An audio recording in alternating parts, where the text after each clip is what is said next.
Good afternoon. This is Florida International University, PAD 6056, Practice Public Management, Module 1. My name is Easel Abreu. Today I will be talking about a story that happened in local government that is connected to the Module 1 readings. And the Module 1 readings really has two components.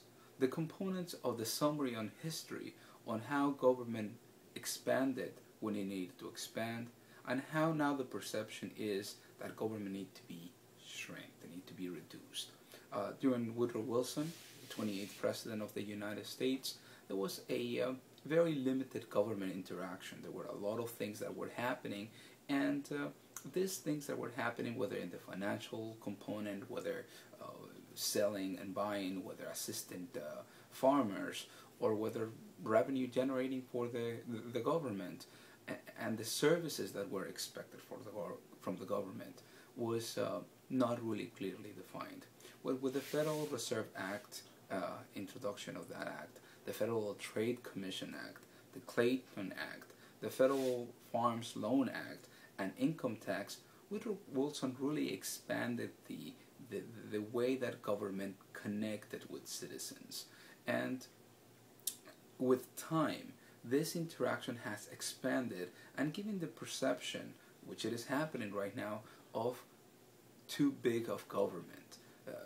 Mostly related perhaps by Al Gore's initial National Performance Review. And that review was something that it was promoted to make sure that there were very specific things addressed and analyzed from government so it could be reduced and people could actually perform better with less red tape. The actual components of this National Performance Review philosophy was that private entities and governments were very similar. There was really not that much of a difference between them. That federal agencies needed competition, and this competition would drive better performance by the agencies. That the number of full-time employees actually was the way to reduce government. Just by looking at the number of full-time employees and reducing them, that was the driving force. And of course, maybe the most dramatic was that budget was the driving force of the actual organization priorities. Not what government needed to do, but what government could do. Because of this pressure, Miami-Dade County actually was driven to look for ways to reduce expenditures, to look for ways to be more competitive, to be more at the private sector level. And the example that I want to, the story that I want to talk about, it is the story of compensation and the interest to reduce the number of classifications that are in government, because by having fewer classifications, it is easier to manage employees and going to the component of reducing the number of full-time employees. The idea of this study is very simple.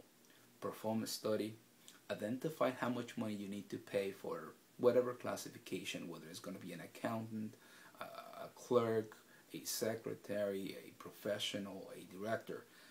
So as long as you have the general components of a position, you should have a rate for this position, and then you should be able to manage them a lot easier, because it would be easy to either move them from one place to another or to make a determination how much money an employee should get paid. And in turn, collapsing a lot of the many specialized titles that exist in the county in order to be able to be more efficient.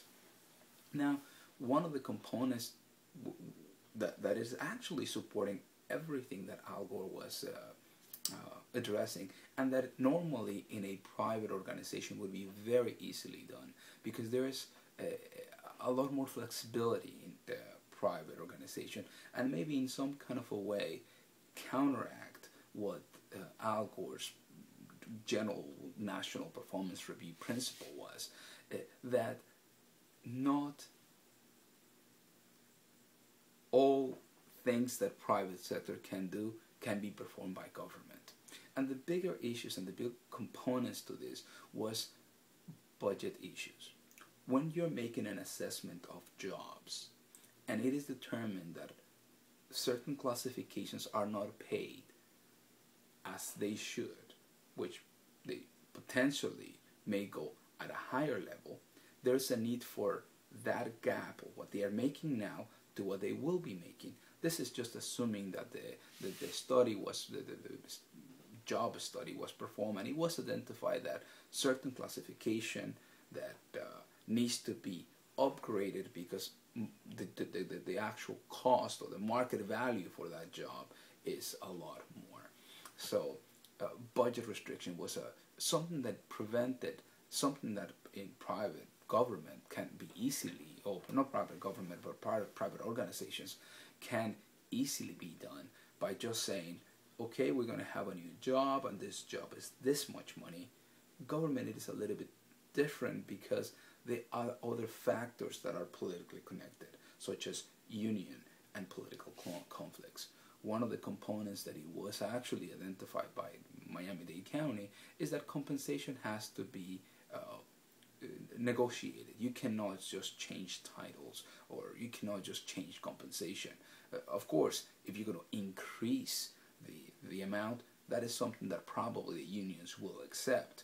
What they may not really be interested in doing is reducing compensation. And when we're trying to be more efficient, when we are trying to reduce government, the idea is to really actually reduce government.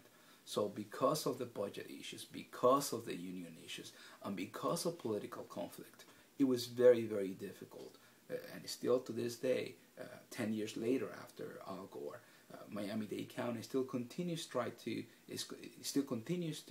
try to reduce the number of classifications, but it is not as easily done, only proving the fact that Al Gore's idea that private organizations and government are essentially the same, it is really mostly not exactly true. Thank you for watching.